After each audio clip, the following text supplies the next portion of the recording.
MQM की तरफ से बल्दियाती इंतखाबात न लड़ने के ऐलान पर पाकिस्तान पीपल्स पार्टी का हंगामी इजलास जारी है। Chairman peoples party Bilawal Bhutto Zardari भी हंगामी तौर पर इस्लामाबाद से कराची पहुंच गए हैं। इस पर हम बात करते हैं डॉन न्यूज़ के नुमाइंदे खावर हुसैन से। खावर, पाकिस्तान डेमोक्रेटिक मूवमेंट की जितनी भी जमातें हैं उनका इस बात पर इत्तेफाक हुआ है कि एमकेएम को साथ रखा जाए, तो बताइएगा एमकेएम को मनाने के लिए अब क्या कोशिशें की जाएंगी? जी, एमकेएम को मनाना पाकिस्तान पीपल्स पार्टी के लिए एक बड़ा चैलेंज बन गया है।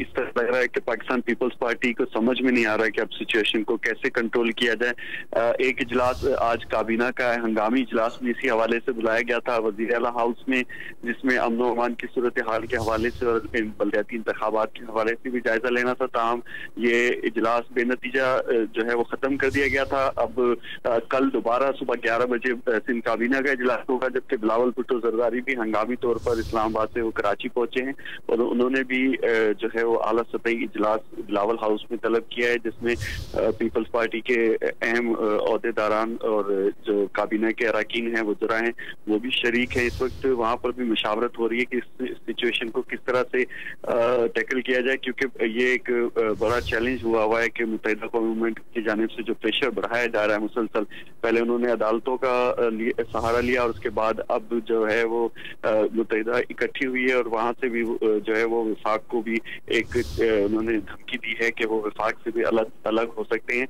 ऐसे में मुफाहमत के बादशाह आसिफ अली जरदारी ने तमाम सूरत हाल को काबू में करने के लिए बिलावल भुट्टो जरदारी को भेजा है कराची और वो यहाँ पर अब अहम इजलास कर रहे हैं। मुमकिन तौर पर ऑप्शंस पर गौर किया जा रहा है कि क्या क्या ऑप्शंस हैं पाकिस्तान पीपल्स पार्टी के पास, कि जिस तरह के एमकेएम को भी राजी रखा जाए और इलेक्शन कमीशन के क्या जो दबाव है बल्दियाती इंतखाबात के दूसरे मरहले में, चूंकि वक्त बहुत कम बचा है, तो कोई ऐसा बीच का रास्ता निकाला जाए कि एमकेएम को भी मना लिया जाए। लेकिन अभी तक कोई ऐसा रास्ता दिखाई नहीं दे रहा है, क्योंकि आज एमकेएम की जानिब से जो पिटीशन दायर की गई थी सिंध हाई कोर्ट में वो भी मुस्तरद हुई। उसके बाद अब प्रेशर जो है वो पीपल्स पार्टी के ऊपर है कि वो कोई ऑर्डिनेंस लेकर आए इस तरीके से कि अमन व अमान की सूरत हाल को जवाब बनाकर कोई ऑर्डिनेंस लाया जाए और बल्दियाती इंतखाबात को तकरीबन 1 साल या 1.5 साल के लिए मुलतवी किया जाए। बहुत शुक्रिया आपका।